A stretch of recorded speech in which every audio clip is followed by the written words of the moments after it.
السلام علیکم ورحمة الله وبرکاته. محترم ورور پوښتنه کړې ده چې دا د ماښام د لمانځه څخه بعد یا د ماخستن د لمانځه څخه بعد نو امام دعا کوي، نو موږ د دعا ته انتظار وکړو که نه وکړو. محترمه، دعا په هیئت اجتماعي بعد سنن دا زموږ د پنځپیرانو په مابینځ کې هغه یو د مبحث او د بحث کولو موضوع ده. دی یې نه بولي، بدعت یې بولي، موږ بلکې مستحب او ښه کار او سنت ورته وایو. الله جل جلاله په قرآن عظیم شان کې داسې فرمایي د سورة البقرې 186 آیات: وإذا سألك عبادي، رسول الله صلی الله علیه وسلم ته الله جل جلاله وایي که بندګان زما پوښتنه درڅه وکړي فإني قریب اجیب دعوة داع، زه قریب یم د دعا کوونکي دعا قبلوم اذا دعانی. نو آیات مطلق راغلی دی، نو باید سړی هر وخت دعا وکړي. او دغه رنګه د سورة علم نشرح له اووم آیات کې الله جل جلاله فإذا فرغت فانصب، هر وخت چې له لمانځه څخه فارغ شوې یا محمد فانصب، نو ته کوشش په دعا کې کوه، دعا کوه له لمانځه بعد. تفسیر روح المعانی جلد 10 صفحه 102 او دغه رنګه تفسیر ساوي او دغه رنګه تفسیر مظهري او دغه رنګه تفسیر قرطبي او دغه رنګه تفسیر روح البیان. دی آیات ترجمه داسې کوي چې اذا فرغت فانصب، چې له لمانځه څخه فارغ سې نو دعا کوه، په دعا کې کوشش کوه. او امام بخاري رحمت الله علیه بخاري جلد 2 صفحه 910 باب دعا بعد الصلات مستقل باب یې دی. او دغه رنګه وایي حسن بصري رحمت الله علیه یو همسایه ول، هغه ډېر مسکین و، پر شا باندې بې لرګي راوړل خرڅول دي، یعنې چې لمونځ به وسو دعا به امام کوله، دی به چابک ووتی. نو یو وخت حسن بصري رحمت الله علیه مبارک وتل کښېنه، که د آخرت حاجت نه لري، دغه د دنیا خو د مسکین یې د دنیا ضرورت لري، نو کښېنه دعا وکړه او د الله جل جلاله څخه رزق وغواړه چې د دې تکلیف خلاص شي. شرط الاسلام صفحه 112 باب فی الدعاء، باب فی اداب الدعاء. او دغه رنګه په شرط الاسلام صفحه 114 کې وایي امام ابو سمرقندي رحمت الله علیه په شرح د مقدمې کې ذکر کړی دی. امام ابي حنیفه رحمت الله علیه څخه وایي چې امام چې دعا کوي وروسته لمانځه نو مخکې راګرځي و مقتدیانو ته، نو له دې څخه هم د هیئت اجتماعي فهمول کېږي.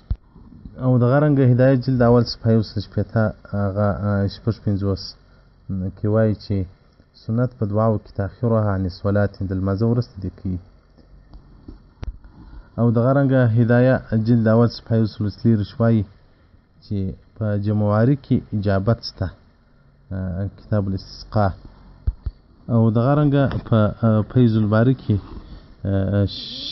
شای انور شاه الکشمیر رحمت الله علیه چې د دیوبند غټو علماو څخه دی، په فیض الباري شرح د صحیح البخاري کې وایي چې دعا په هیئت اجتماعي سره دا بدعت نه ده.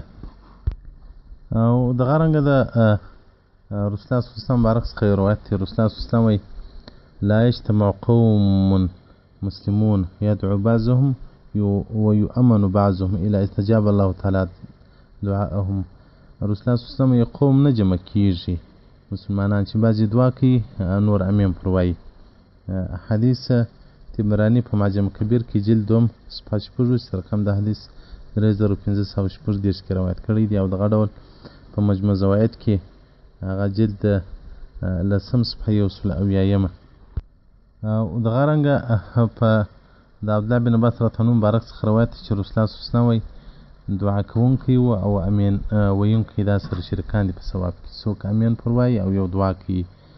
فردوس دیلمي جلد 2 صفحه 215 رقم د حدیث 3093. او دغه رنګه په فیض القدیر کې جمع دغه شرح د جامع صغیر جلد 3 صفحه 514. او دغه رنګه ثلاثه رسائل په استحباب دعاء ورفع اليدين في فيه بعد الصلاة المكتوبة.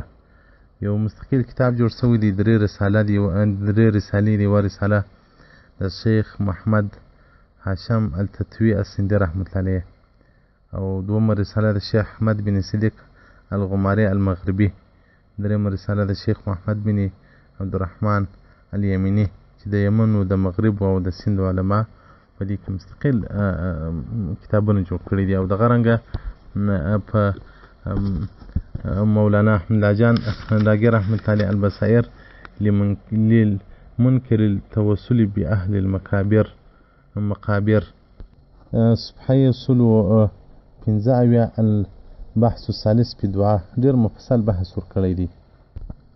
او دغه رنګه د ابو سعید رطن څخه یو اثر راغلی دی، هغه وایي ترک دعا معصیة، پرېښول د دعا ګناه ده. رقم د حدیث 2391 صفحه 9 جلد 2 فردوسي دیلمي. او دغه رنګه الحاج ګل رحمان حقانی نقشبندي رحمة الله علیه، هغه یو مستقله رساله رسالة الحقانیه کې هغه 4 بحث مسألة الدعاء بعد السنه یو مستقل بحث ورکړی دی چې پکې ډېر طولاني بحث دی چې دلته زه بحث پر کوم ګانټه اخلي. او دغه رنګه فتاوی حقانیه جلد اول صفحه 80 د دعا په باره کې ډېر مفصل طولاني بحث کړی دی. نو محترمینو، دغه بعضې خلک چې بدعت ورته وایي هغه اصل کې مذهب نه مني. نو څوک مذهب مني بیا نو دې ته بدعت نه وایي، ځکه دا خلک یو بار په سړي دعا پرېږدي، وایي دا په حدیثو کې نشته، دا رسول الله نه ده کړې. بل ورځ بیا درته وایي چې دا رسول الله صلی الله علیه وسلم د ایمان صاحب مقلد و، مذهبي و که صحابه. بس د دې مطلب هم دا دی چې بس وچ کلک غیر مقلدین سلفیان درسه جوړ کړي. نو محترمینو، دعاوې کوئ. بعضې زموږ په دیوبند کې چې بعضې علما شدت کوي د برولیانو په وجه باندې، چې برولیان یې کوي په دا کراچي و په دا پنجاب کې. الله دې د دې خانه برباد کړي، الله دې دې هلاک کړي.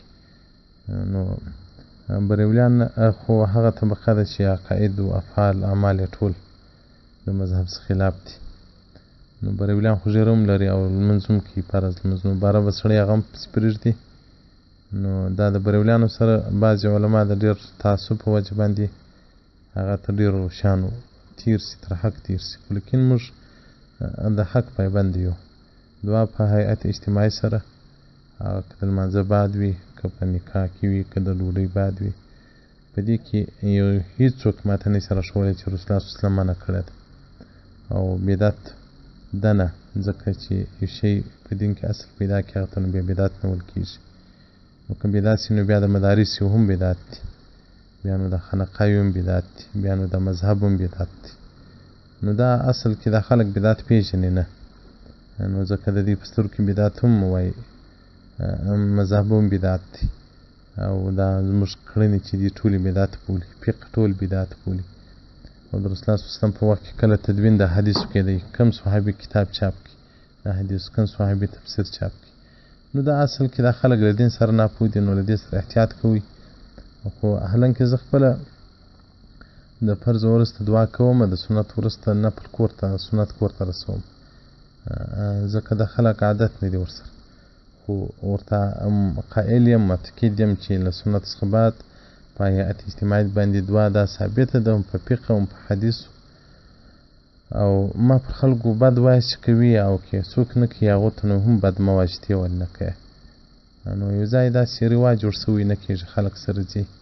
په افغانستان کې بیا علی العموم رواج داسې جوړ سوی دی چې کېږي. نو پر هغو مسلمانانو بد مه وایه چې ولې دعا کوي. افغانستان دا ډول علما لري چې د دنیا په تاریخ کې هغه داسې علما نه دي تېر سوي. تاسې که یوازې بلخ فقهای بلخ تاریخ وګورئ چې په بلخ کې 200 نفره د امام ابو حنیفه رحمة الله علیه شاګردان پراته دي، حالت یې مقبرې او زیارتونه دي. نو محترمینو، په دې شیانو کې ډېر احتیاط وکړئ، مه زیادت کوئ په دین کې، مه کمبود کوئ، توسط هم یعنې ګلوي اختیار کړئ.